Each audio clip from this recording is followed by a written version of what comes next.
ये क्वेश्चन बीच बीच में डालने का पर्पस क्या है कि एक तो ये बहुत ज्यादा रिलेवेंट है with respect to your boards as well as JEE mains, और एडवांस में भी इस तरह के क्वेश्चन आते हैं। तो हमें इनके बच्चे इनमें जनरली बच्चे इनमें मात खा जाते, लिख नहीं पाते, एक्सप्रेशन नहीं बना पाते। तो मैंने बुक में जगह जगह इनको डाला हुआ है।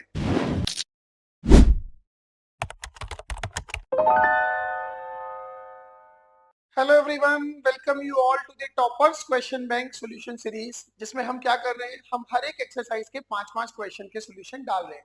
आजकल मैंने एओडी चैप्टर को पिक किया हुआ है। 1, 2, 3 के वीडियोस ऑलरेडी आपके पास हैं। अगर नहीं देखे हैं तो उनको देखो, और सिर्फ देखो नहीं, उनसे सीखो। अगर सीखना नहीं है तो मत देखना। Now I start with exercise 4। ये मल्टी करेक्ट एक्सरसाइज है। जब फंक्शंस की मल्टी करेक्ट मैंने डिस्कस की थी, तब भी मैंने आपको बताया था कि यहाँ पे अफेयर थोड़ा रिस्की है। पेशेंटली इनको करना होता है, क्योंकि अगर एक गलती हुई तो सीधे -2 जाएंगे, करेक्ट हुआ तो 4 नंबर मिलेंगे। सो 6 नंबर का गैप पड़ जाता है अगर छोटी सी भी एरर हो गई तो। Getting my point? तो multi correct always and always they are rank deciding factor. So shall we continue? So exercise 4 से पहला क्वेश्चन जो मैंने उठाया है, दिस इज एक्सरसाइज 4। तो पहला क्वेश्चन मैंने उठाया है question number 8। Normal at a general point a, b on the curve makes an angle theta with the x-axis which satisfies this relation। ये a, b तो ऐसी शॉफ के लिए है, हमें क्वेश्चन को xy में देखने की आदत है, हम उसी के हिसाब से इस क्वेश्चन को चलाएंगे। ऑलराइट, तो अगर थीटा a, b नॉर्मल कह रहा है, नॉर्मल का स्लोप थीटा है, that means tan theta is what? Minus of dx upon dy। यहीं पे ही आधे लोग गड़बड़ करके बैठ जाएंगे, आपने नहीं करनी है। क्वेश्चन ध्यान से पढ़ो, रीडिंग एरर नहीं होनी चाहिए। Normal at a general point a, b on the curve makes an angle theta। तो नॉर्मल का स्लोप क्या होता है? Minus dx upon dy। Now curve पे जाते हैं, b को रखते हैं y, x square minus of dx upon dy minus, now cot theta will be what? dy by dx with a negative sign, so it will be dy by dx is equals to x into y square plus 1। ये अपना overall curve आएगा। Fine, चलो इसको थोड़ा सा sort out करते हैं। So it is y dy by dx minus y x square, इसको मैं बल्कि लिख लेता हूं 1 upon dy by dx, 1 upon dy by dx minus x y square minus x equals to 0। Am I correct? Now it is y times dy by dx whole square minus xy square dy by dx minus x dy by dx minus yx square equals to 0। Correct बात? Alright, तो ये हो गया। Now y dy by dx यहां से common ले लेते हैं। So what you are left with, dy by dx minus xy, and from here if I take x common, so we will be left with dy by dx plus xy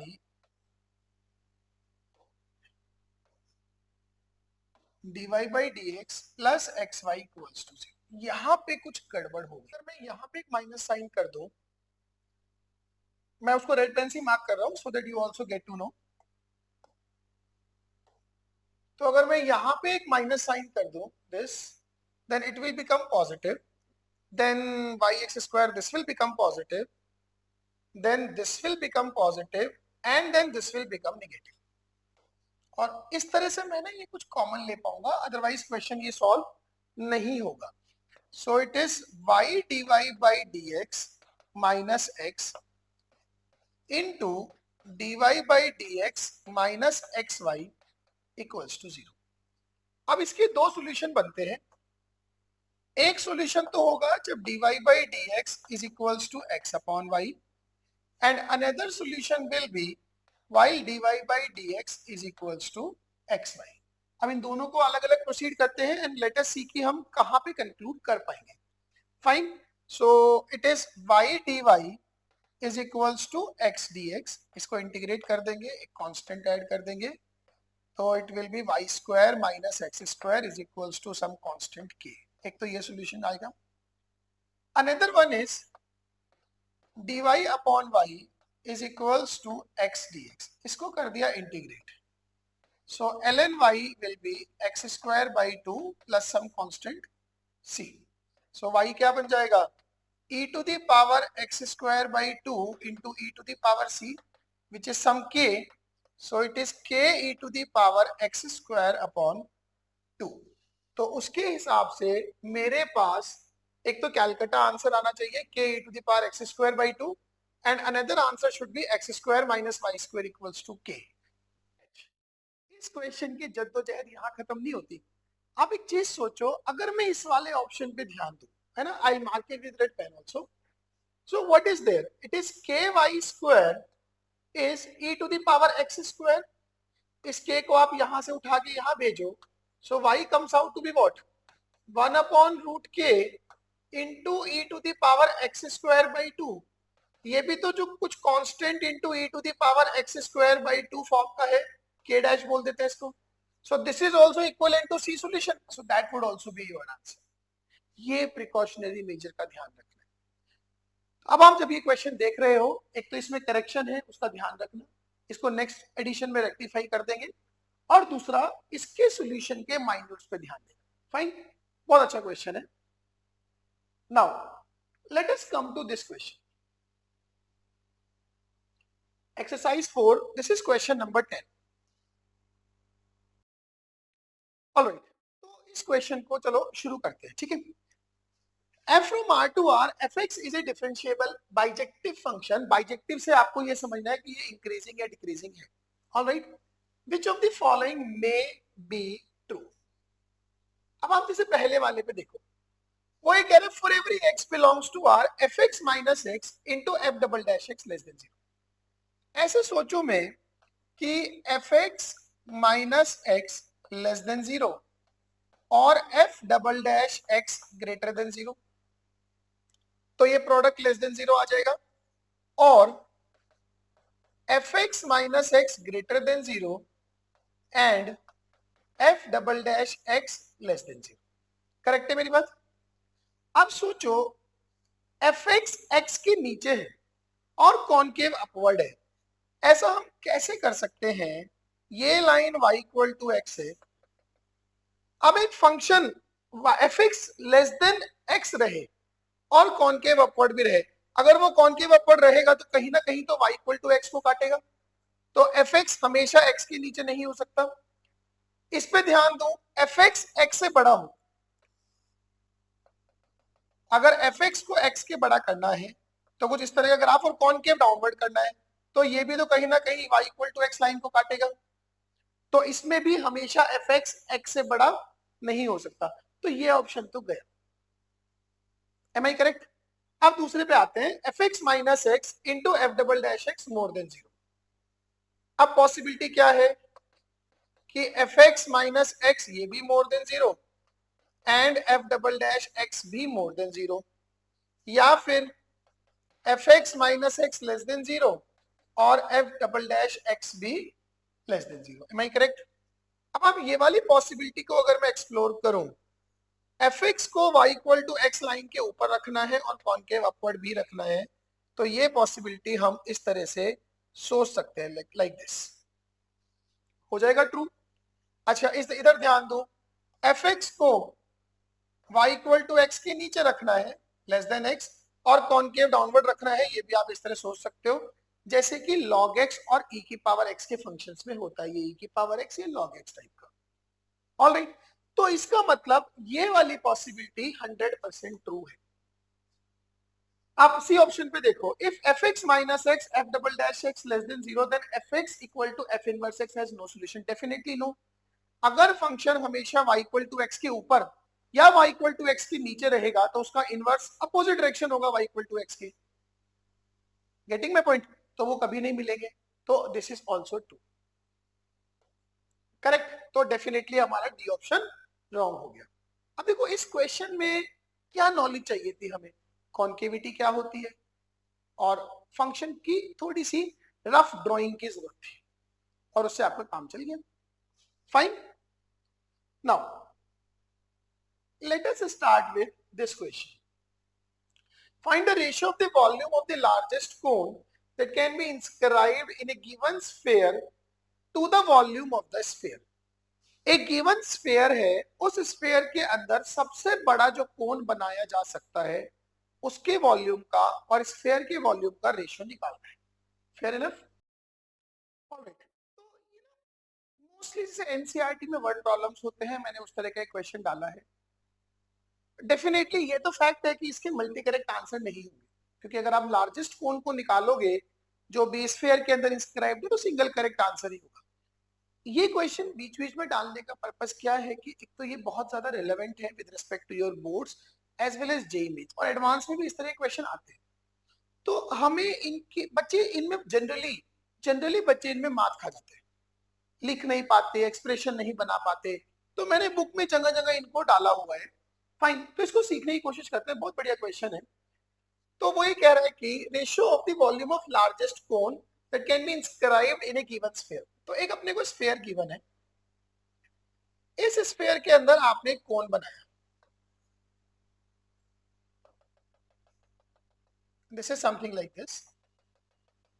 मान लेते हैं ये centre रहा होगा, ये sphere की radius are, ये भी आर। Fair enough? अब इसके बाद मुझे एक पैरामीटर एज्यूम करना है, I assume this angle as theta. मैं विद रिस्पेक्ट टू थीटा ही डिफरेंशिएट करके कोण को मैक्सिमाइज या मिनिमाइज करूंगा। Now if it is R, इसकी बेस रेडियस हो जाएगी R sine theta and this length will be R cos theta. Yes और no?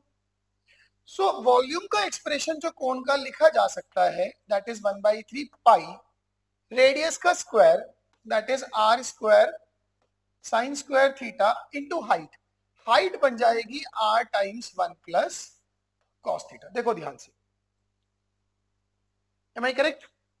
So this is 1/3 pi are cube sine square theta into 1 plus cos theta. अब देखो मेरा ना यही expression में इंटरेस्ट है, बाकी सब तो कांस्टेंट ही है, मैं इसको ई मान लेता हूं। So that is sine square theta into 1 plus cos theta. इसको with respect to E differentiate करते हैं। So D by D theta क्या आएगा? First derivative of second minus sine theta plus second and derivative of first is 2 sine theta cos theta. Alright, आप maximum minima के लिए इसको करोगे zero. इसको जीरो करने का मतलब एक साइन थीटा को अगर मैं कॉमन ले लेता हूं, so it will B minus of sine square theta minus 2 cos theta, that is plus 2 cos theta and plus 2 cos square theta equals to 0. Now you see, इसका एक रूट आ जाएगा sin theta equals to 0. sin theta 0 कर दूंगा तो कोण vanish हो जाएगा। So definitely एक मिनिमा की सिचुएशन है जो अपने को नहीं चाहिए। ठीक है, from there I can say minus of sine square theta को I can write -1 plus cos square theta plus 2 cos theta plus 2 cos square theta equals to 0. So it comes out to be 3 cos square theta plus 2 cos theta minus 1 equals to 0. इसके factors करूंगा, then factors will be 3 cos theta minus 1 into cos theta plus 1 equals to 0. तो यहां से भी मेरे पास दो values आती हैं, एक तो cos theta minus 1। अब आप सोचो cos theta minus 1 मतलब थीटा हो गया पाई, कोण तो गया, तो ये सिचुएशन भी मुझे नहीं चाहिए। और दूसरी क्या है? cos theta equals to 1/3। अब इसी सिचुएशन पे मैक्सिमा आ रहा होगा और तो कुछ बचा है नहीं। आप चाहो तो सेकेंड डेरिवेटिव निकाल के वेरीफाई कर सकते हो, मैं अभी नहीं करूंगा, but that is easy to verify. अब अगर cos थीटा की वैल्यू 1/3 है, then sin theta will be 2√2/3. So volume of cone maximum कितना हो जाएगा? 1/3 पाई आर क्यूब. अब एक्सप्रेशन में एक था sine square theta into 1 plus cos theta.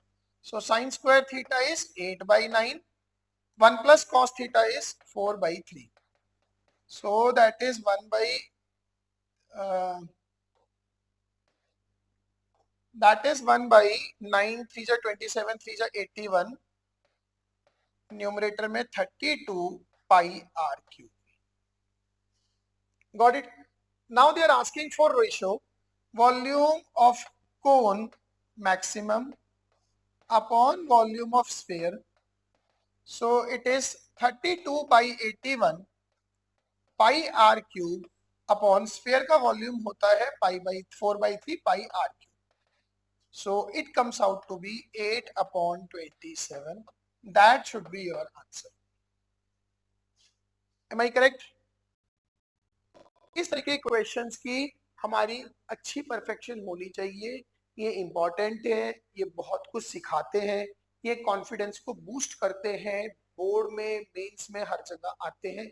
Advance में भी आए हुए हैं, बहुत फ्रीक्वेंटली नहीं आते, बट यस.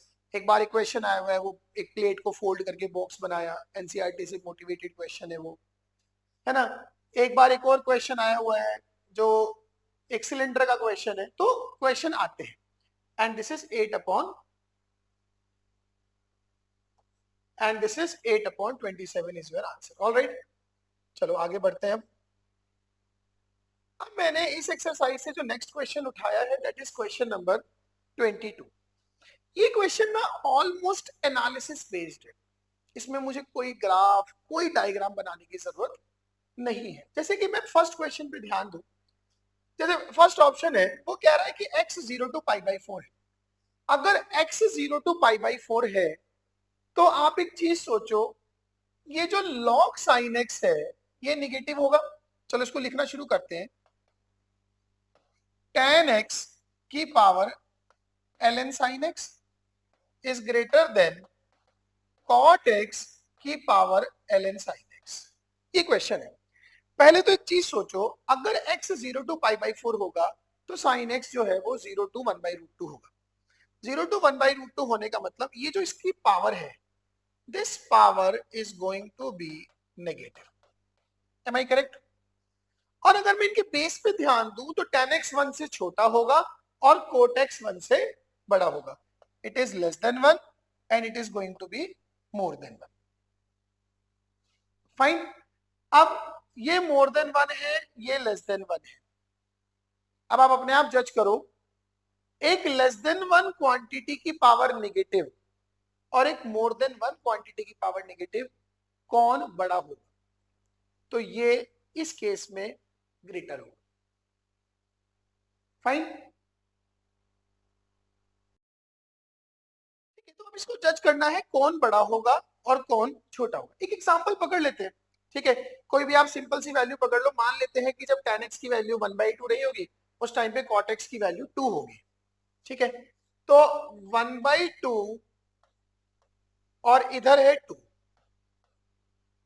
अब 1/2 की पावर कुछ निगेटिव है, तो log sin x से कुछ तो वैल्यू होगी उनकी. दोनों की दोनों निगेटिव है. मैं एक रफ आइडिया से अपने आप से -1 ले लेता हूँ. ऐसे -1 नहीं होगी, हम तो एक जस्ट आइडिया ले रहे. तो ये क्या बन जाएगा? ये बन जाएगा 2 और ये हो जाएगा हाफ. करेक्ट है मेरी बात? तो डेफिनेटली ये बड़ा है कि नहीं? तो इसका मतलब ये एक करेक्ट आंसर है. फाइन. चलो जी, अब अगर मैं दूसरे ऑप्शन पे आऊं, now see ln cosec x. अगर x 0 to π/2 में है तो cosec x हमेशा 1 से ग्रेटर है. cosec x 1 से ग्रेटर है तो ln cosec x पॉजिटिव है. तो 4 की पावर सम पॉजिटिव और 5 की power some positive, so definitely 5 की पावर सम पॉजिटिव नंबर ही ग्रेटर होगा. तो ये गलत है. फाइन. सी ऑप्शन पे आते हैं. ये ऑप्शन बिल्कुल ए ऑप्शन से इंस्पायर्ड है. 1/2 की पावर ln cos x, 1/2 की power ln cos x. x की वैल्यू 0 to π/2 मतलब 0 to 1 है. अगर x की वैल्यू 0 to π/2 है तो cos ln cos x की वैल्यू वो भी निगेटिव है। फिर से एग्जांपल लेके देख लेते हैं। सो 1/2 की पावर -1 और 1/3 की पावर -1, तो ये बनेगा 2, ये बनेगा 3, कौन बड़ा होगा? ये। तो इसका मतलब ये ऑप्शन भी करेक्ट है। ln tan x ln sin x, ठीक है। अब x 0 से π/2 है। अब मुझे ये पता है कि tan x हमेशा sin x से बड़ा है 0 to π/2 में, तो ln tan x भी बड़ा होगा, तो डेफिनेटली 2 की पावर ln tan x ही ग्रेटर होगा, ये भी करेक्ट है।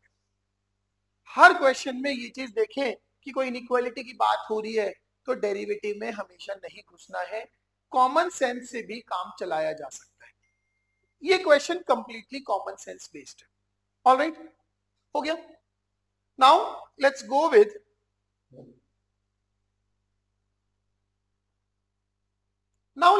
This question. एक पैटर्न है जो यहां पे दिखाई दे रहा है। ln 2.1 यहां बेस में है, यहां ln 2.1 पावर में है, ln 2.2 यहां पावर में है, यहां ln 2.2 बेस में है, ln 4 यहां बेस में है, ln 4 यहां पावर में है, ln 5 फिर उल्टा हो गया, 30 30 31 31 28 28 30 30। ऐसा लग रहा है अगर मैं किसी भी एक ऑप्शन पे देखूं तो ऐसा नहीं लग रहा कि मैं ln 2.1, ऐसा नहीं लग रहा कि मैं ln 2.1 की पावर 1 ln 2.1 एंड ln 2.2 की पावर 1 ln 2.2 को कंपेयर कर दूं। बाद में दोनों साइड पावर रेस कर देंगे, ln 2.1 इंटू ln 2.2 आपका आंसर आ जाएगा। सो इसका मतलब इस पूरे क्वेश्चन की प्रोसेसिंग में जो फंक्शन काम कर रहा है वो है x की पावर 1/x। अब हम x की value ln 2.1 ln 2.2 ln 4 ln 5 ln 30 ln 31 ये रख रख के कंपैरिजन को चलाते रहेंगे। तो जो सबसे मेजर रिस्पॉन्सिबिलिटी है वो है इस फंक्शन के ग्राफ को जनरेट करना। इसको ऐसे लिख लूं e to the power 1/x ln x, इसके डोमेन का पता लग रहा है x मोर देन 0 होगा, f डैश x क्या होगा? e to the power ln x upon x, square of the denominator 1 minus ln x आ जाएगा, denominator into derivative of numerator is 1/x। Fine, तो डेरिवेटिव आ गया x to the power 1/x 1 minus ln x upon x square, correct. अब सबको पता चल रहा है अगर x की वैल्यू लेस देन e होगी तो ये फंक्शन होगा इंक्रीजिंग, और अगर x की वैल्यू मोर देन e होगी तो ये फंक्शन होगा डिक्रीजिंग। तो अगर इसके ग्राफ की बात करूं तो e पे इसका मैक्सिमा लाई करेगा e to the power 1/e, उसके बाद ये फंक्शन डिक्रीजिंग है। अब तो e to the power 1/e, उसके बाद ये फंक्शन डिक्रीजिंग है, उससे पहले ये फंक्शन इंक्रीजिंग है। तो अब इस केस में मुझे दो लिमिट्स चाहिए। एक लिमिट कौन सी? x अप्रोचिंग टू 0 पे फंक्शन कहां जा रहा है, और दूसरी x अप्रोचिंग टू इनफाइनाइट पे फंक्शन कहां जा रहा है। वैसे तो इस क्वेश्चन पर्टिकुलर क्वेश्चन को लेके वो मेरा कंसर्न नहीं है, बट जब सिखाने बैठा हूं तो सोचता हूं ये पूरा ग्राफ तो बना ही दो एटलीस्ट। सो अब मुझे क्या चाहिए कि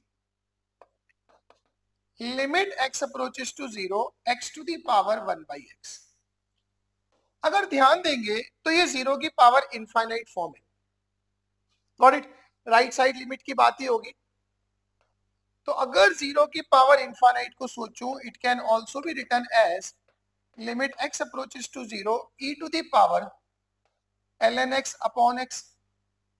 अब ये जो पावर है ये power log 0 minus infinite upon 0 minus infinite जाएगी, और e to the power minus infinite will approach to 0। मतलब 0 से पहले ये, मतलब 0 पे ये 0 जा रहा है और उसके बाद ऐसे इंक्रीज कर रहा होगा। अब मैं इसकी एक इनफाइनाइट पे लिमिट और निकाल लेता हूं, that is limit x approaches to infinite e to the power ln x upon x। इसमें अगर आप एल हॉस्पिटल लगाओगे so it will come out to be limit x approaches to infinite e to the power 1/x upon 1। Infinite पे e to the power 0, answer आ जाएगा 1। तो ये finally approach कर रहा है एक line that is y equals to 1। ये ग्राफ करेक्ट। अब बस आप ऑप्शन वेरीफाई कर लो। जैसे मैं लास्ट वाला कर देता हूं एक ln 2.8। आप बस मुझे ये बताओ कि ln 28 और ln 30 e के बाद ही आएंगे डेफिनेटली, क्योंकि ln ऑफ e की वैल्यू 1 होगी। ln e क्यूब रफली कितना होगा, वो 3 के पास होगा। e क्यूब होगा रफली 20, 19, 20 के प्रॉक्स होगा e क्यूब। तो यहां पे जाके कहीं पे ln 28 है और यहां पे आके कहीं पे ln 30 है। तो बोल सकता हूं कि f ऑफ ln 28 इज more than f of ln 30, क्योंकि फंक्शन डिक्रीजिंग है। दैट मींस ln 28 की पावर 1 अपॉन ln 28 is greater than ln 30 की पावर 1 अपॉन ln 30। Am I correct? अब आप इसमें दोनों साइड पावर रेस कर दो ln 28 इंटू ln 30, तो ये बन जाएगा ln 28 की power ln 30 is more then ln 30 की power ln 28। And for this reason, this does not go as a correct answer. And I am very sure C will go as a correct answer because 28 30 से छोटा है तो ये wrong है, तो 30 31 से छोटा है तो ये correct हो जाएगा। और similarly आप ln4, ln5, ln 2.1, ln 2.2 को भी वेरीफाई कर सकते हो। तो इसी के साथ में अगर आप बाकी ऑप्शन से वेरीफाई करोगे, you will get B as a correct answer and A again as a wrong answer.